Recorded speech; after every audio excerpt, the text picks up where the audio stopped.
Hey everybody, it's Vanessa, the Crafty Gemini, and I'm here outside the backyard area of our new house. And I just wanted to share with you what we are doing to prep what I'm calling the big garden in preparation for fall and winter gardening of this year, 2020 over to 2021. We're currently gardening in the smaller plot, but we're prepping the bigger one. So after the summer and the heat and the rains and everything kind of decomposes and composts itself into the ground, then we'll be ready to plant my favorite time of year, which is fall and winter. So let me show you this area.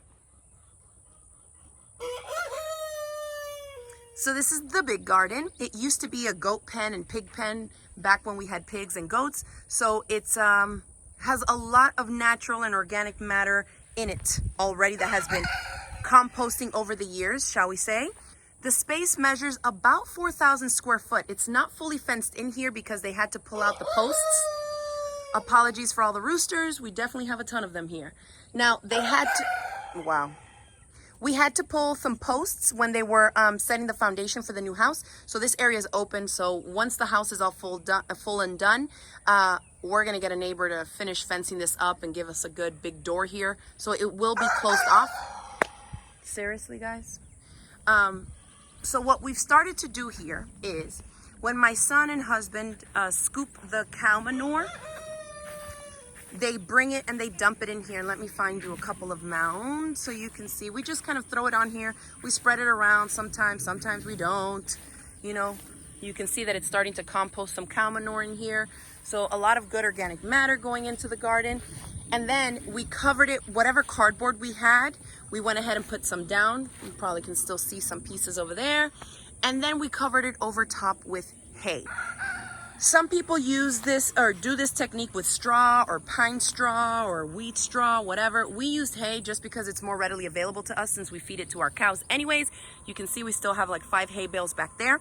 And so it's easy for us to roll it out here. It's not that expensive. We use the cow hay, which for our area, the local farm we get it from doesn't spray it, and it's cheaper. So it's great.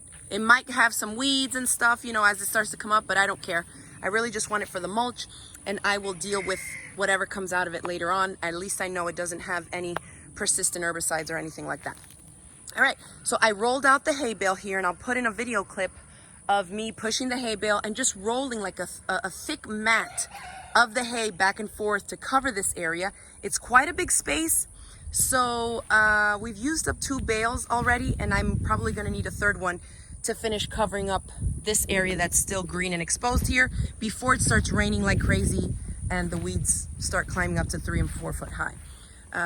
So that is what we're doing here. And this method is called, it goes by a lot of different names. So this is like a Ruth Stout, no dig or no till permaculture, deep mulch type system. There's a lot of different names and you'll find similar systems in place.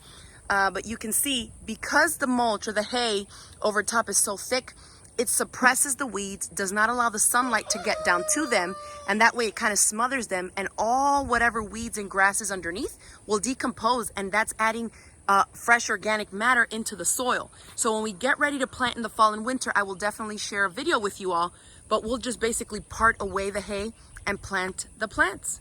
So I'm super excited for this because it'll have all summer to decompose and rot into the ground, and it's going to be the perfect canvas for planting a massive fall and winter garden.